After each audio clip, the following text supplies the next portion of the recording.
lots of questions, but I'm going to get a lot of my own questions answered later today. So stay tuned for more. Thanks so much. And that was Republican House Speaker Mike Johnson on this day walking out of the room rather than taking questions from reporters. When will the House be back in session? Will the House match the Senate and pledge to take a vote on extending healthcare tax subsidies? What is the schedule for Adelita Grijalva's swearing in? No answers. Mike Johnson apparently still hiding. Refused to even answer a single question today. That's extraordinary.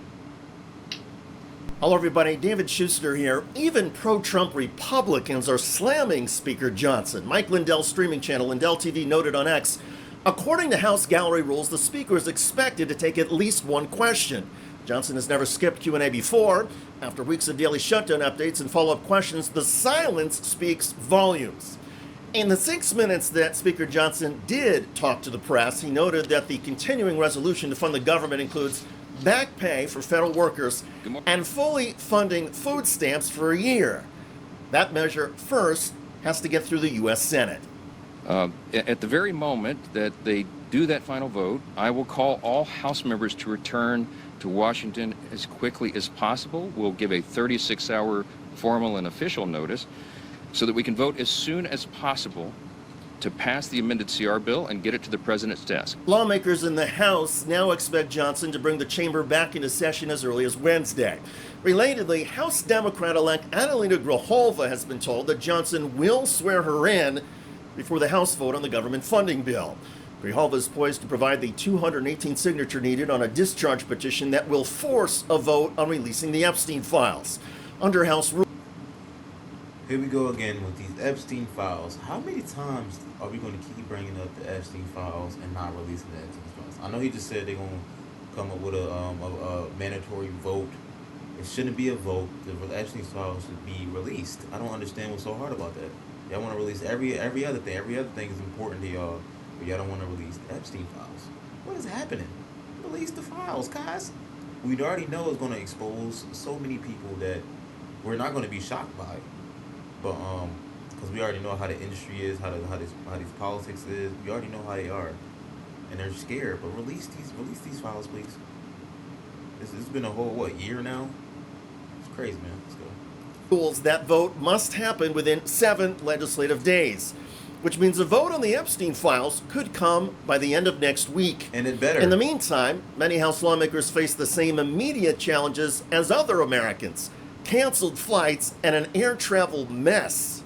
And as of Sunday, nearly half of all domestic flights, U.S. flights, were either canceled or delayed. And it's a very serious situation. So I'm saying that by way of reminder. I'm stating the obvious to all my colleagues, Republicans and Democrats in the House. You need to begin right now returning to the Hill. We have to do this as quickly as possible. While reopening the government may come with some urgency, the key concern for Democrats the past 42 days, affordable health care, is now going to be something of a congressional afterthought. Centrist Democrats agreed to fund the government merely on a pledge by Senate Republican leaders to have a health care tax credit vote by the end of the year. Because of the shutdown fight, we've had a number of Republicans who have figured out that this is an issue for them. This is not a red state issue or a blue state issue. It's an issue about making sure that people can afford their health insurance. And so we've heard from a number of our colleagues on the other side of the aisle that they're willing to come to the table, they're willing to work with us once the government's open to get this done. We've heard the same thing from the White House. So now we'll see. We'll see if they are really going to work with us to make sure that Americans can afford their health insurance. If there is no deal on the ACA tax credits, Democrats could conceivably shut down the government again at the end of January when the new funding bill moving through the Senate expires. As it stands, House Speaker Johnson is refusing to make the same pledge as Senate Republicans on the health care tax credits. That means even if an ACA tax credit extension does get through the Senate, it's possible Speaker Johnson will never bring it up for a vote in the House. Johnson and the Republicans, as the House Majority Party, have the authority to set the schedule and the legislative agenda. The exception, of course, is a discharge petition that forces a vote, and there's reportedly now some talk among lawmakers of trying to find some ways that would guarantee a vote on health care. But the way things are moving now through Congress, the first major vote in the U.S. House after the government funding bill will be a vote on releasing all the Epstein files. Several Republicans on Capitol Hill believe that when the Epstein vote finally happens, there will be more than 100 Republicans who will join the Democrats in demanding the files get released. The latest Epstein news involves Britain's Prince Andrew. Prince Andrew, no more. The British royal officially stripped of his title, now officially known as Andrew Mountbatten Windsor.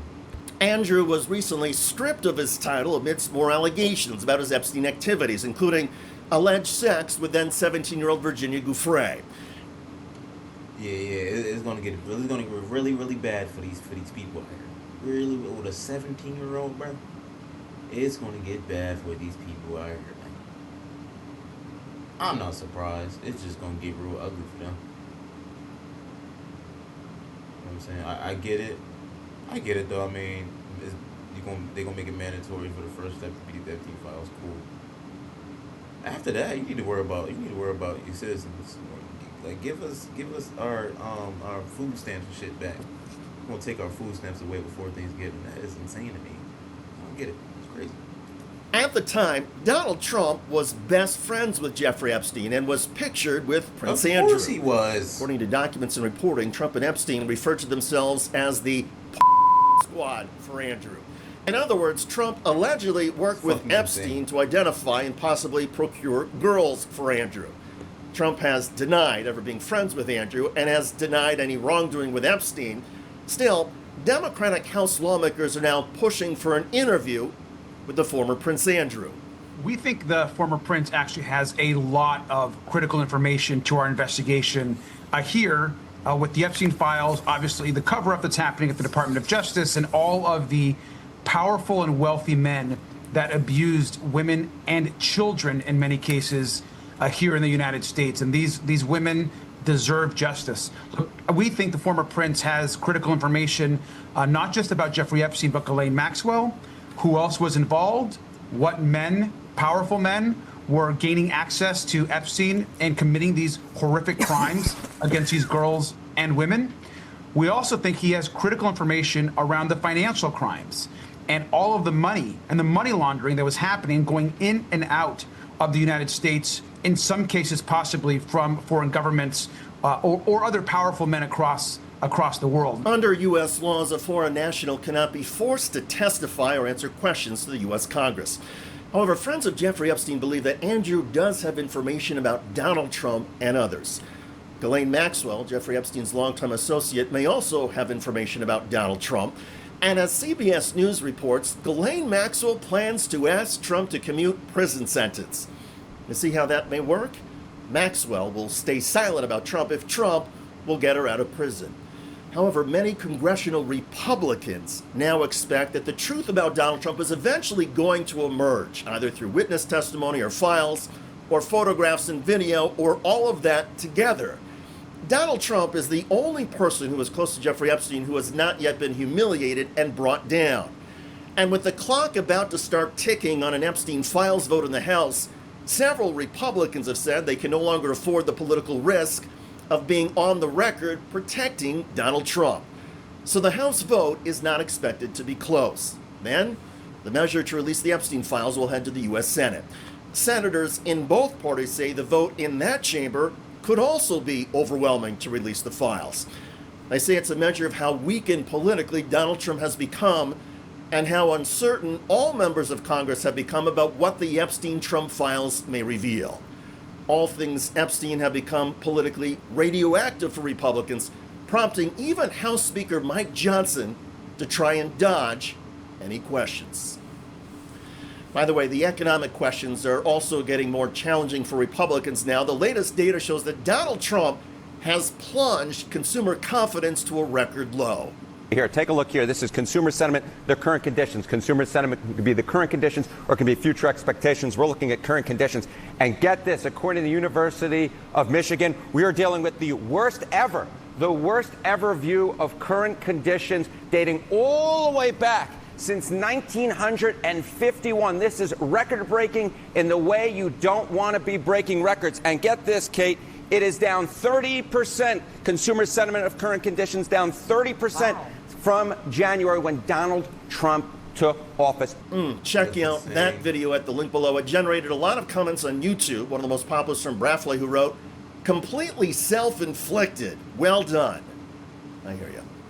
I look for Definitely self-inflicted, man. Yeah, let me know what y'all think about this down in the comment section. There's a lot going on in this country. Look, I'm not a Democrat, I'm not Republican. I am independent. Whatever I think is right for the country, I'm going with. Whether Trump does something right or does something wrong, I mean, agree or disagree, I just want the best for this country, the best for myself and my family. You know what I'm saying? So whatever that may take, I want that to be it. You know what I'm saying? So make sure y'all like, comment, subscribe, hit that notification bell so you get notified when I upload, y'all. Love y'all so much. Peace and love, baby. We out.